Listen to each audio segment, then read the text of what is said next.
Hey, thank you for coming by, Brian for Liberty, once again. I certainly do appreciate it. I hope if this is your first time seeing one of my videos, that you will take just a second and subscribe to the channel. I'm up to 157 subscribers. I'm going to be super excited if I can get to 200 by the end of the weekend. I hope you'll help me get there. If you like the content, please hit that like button, turn on notifications, and above all else, the best way you can help me out is to share this video. So what are we talking about today? Today we are talking about all the people who are super angry and yelling and screaming and telling you to put on the mask. And I don't necessarily have a problem with wearing a mask. We are facing a pandemic. Now, it's probably a more mild pandemic than we thought at the beginning. I think that the CDC is already estimating that the spread on their own site says, probably 10 times as many people have this disease as compared with the reported case numbers. So we're talking about 44, 45, pushing 50 million Americans who've already been infected with COVID-19. And so when you think about the mortality rate, it doesn't make the number of deaths any less tragic, but it does say that this presents a very, very low risk, particularly to younger, healthier people. And I'm not talking about people just in their 20s. I'm 44 years old, but I am in pretty good physical condition. I run pretty regularly. I don't have any comorbidity issues with COVID-19. So if I were to get it, I have a high level of confidence that I would survive it. I think it appears to be very survivable. I can't sit here and talk about transmission rates. I'm not an epidemiologist or virologist. I'm not a specialist at all. I have no knowledge of that. I'm just looking at the numbers of people infected versus the fatality rate. And I think for the last week of July, the case fatality rate was 1.7, which means that week, if you take the CDC information of 10 times the number of people are actually infected as the case fatality rate is, that means the mortality rate for that week was 0.17. Or to put it another way, 99.83% are surviving. So when they talk about mandates for masks, because we're in the midst of a pandemic, I can understand the fear side of it. I certainly can. And I can certainly understand the idea that with COVID-19 and wearing masks, we have to protect the people who amongst our society who are vulnerable to that. That's not unreasonable.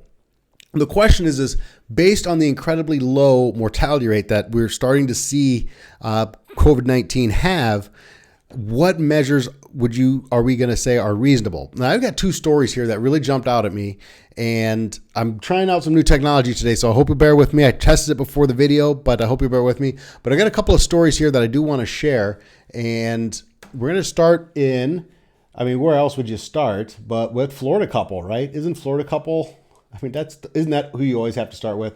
So this is a Florida couple, and they were arrested and it's a pretty genuine concern. If you read the article, these two yo-yos broke their quarantine order. They were COVID positive people who decided to go out after being ordered to stay in. So let's just be clear. Obviously, if you're test positive for COVID-19, you need to quarantine, you need to stay home, and you need to follow the judge's orders. But there's some stuff here that is, it's more subtle than that. There's some nuance to these conversations. So as we go through this story, essentially what this couple did was they walked their dog and they got groceries. I want us to think about that. And they say, well, you should plan in advance and you should be ready to go with groceries and getting your, all these different things. If you're going to be, I'm sorry, I got to reset this up. If you're going to be in a situation where you're getting, where you are getting quarantined. But let's talk about what's going on in this country right now. And we talk about the fact that people are, we're talking about the less fortunate, and we're talking about wealth inequality and all these different things in our country. When it comes to COVID-19, you've heard a lot about how it's affecting minority communities, how it affects people in poverty, all these different vulnerable groups who are more deeply impacted by it. And hey, not everybody can go buy 2 weeks worth of groceries in advance. Are we thinking about that? Not everybody can go and say, I'm going to drop $300 on groceries, $400 on groceries, so I don't leave my house for 2 weeks. Could these folks have set up for, curbside delivery or something along those lines that could have kept them at home? Maybe. The other part of that story is that the police were called on them by a neighbor who saw them walking a dog. Let's get the story back up here. So, and they were arrested. These two people were arrested. Now, he and his wife, 26, learned they were infected with the virus on July 15th after being tested 5 days earlier. They were advised to wear face masks at home, why are they wearing face masks at home if they're both infected? Put that in the comments section, because like I said, I'm not a virologist or an epidemiologist. You're already infected. You're at home. I don't know. Oh, they share the house with 3 other tenants. See, I got to read the whole story, don't I? So they share the house with 3 other tenants. They're supposed to wear the masks at home, and they're required to self-isolate for 14 days. I don't know if that applies to the tenants or not. So here's the problem I have is, telling somebody that they can't go grocery shopping. I think it's a serious issue to naturally just assume that somebody's going to be able to stock up on groceries, or that they have a support system in place where they're going to be able to feed themselves. Let's set this young, relatively healthy couple aside for a minute and think about somebody elderly. Or, like I said, somebody who is poor, somebody who is displaced, where they don't have the support network and the financial means to stock up. The other thing is they were walking their dog. And what are we going to do here? Somebody's walking down the street. If they're not around anybody else, if they're not in anybody else's vicinity, they're not posing a threat to anybody else. And then a neighbor calls the police on them. Is this the society we want to live in?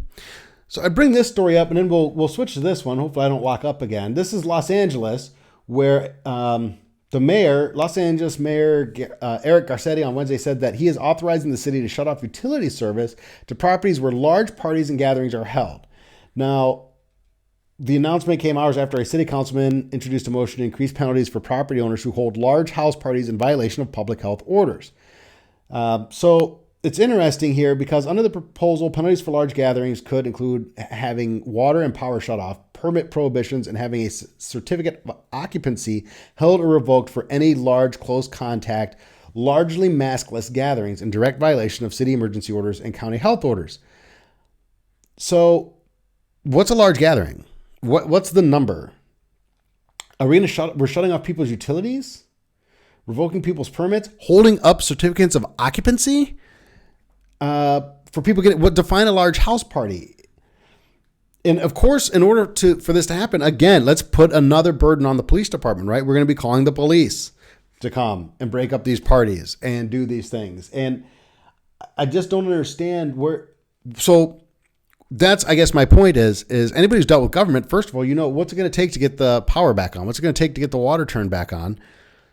We're again asking the neighbors to snitch on each other. We're again getting the police involved in enforcing yet another new law.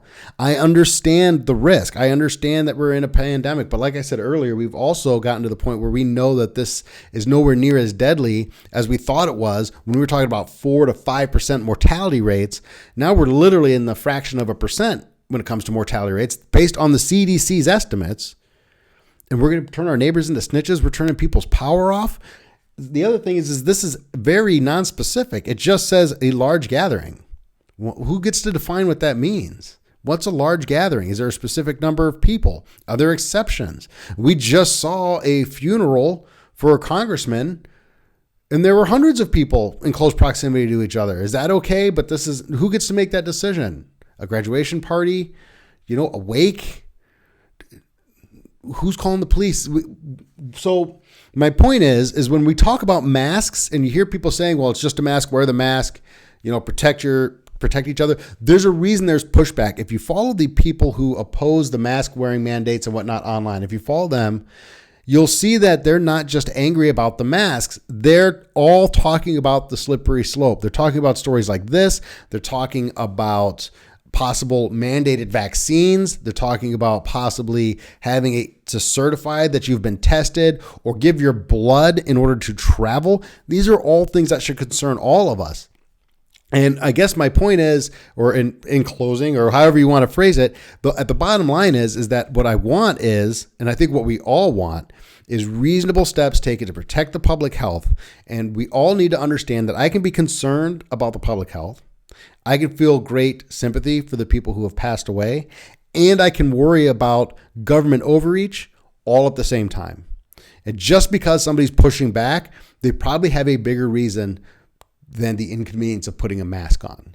And I think if you talk to these people, if you listen to what they're saying, that their argument is probably not going to sound as unreasonable as you may think it is. I wanted to do a quick video on that today. I'm changing my setup. I'm trying to get some better technology involved, trying to create better videos, but I did want to get something quick out on this particular topic because it is just another wedge in our society. It seems to be dividing us, and we need to be having better conversations with each other if we're going to move forward. So I just wanted to hit on that quick and share these couple of stories with you. I hope you enjoyed the content. If you did, please, again, hit the subscribe button, like it if you liked it, and above all else, if you can, share it, because nothing helps me more than having my videos shared out there. That helps my growth, so I would really appreciate that. So once again, thank you for stopping by, and as always, we will see you next time.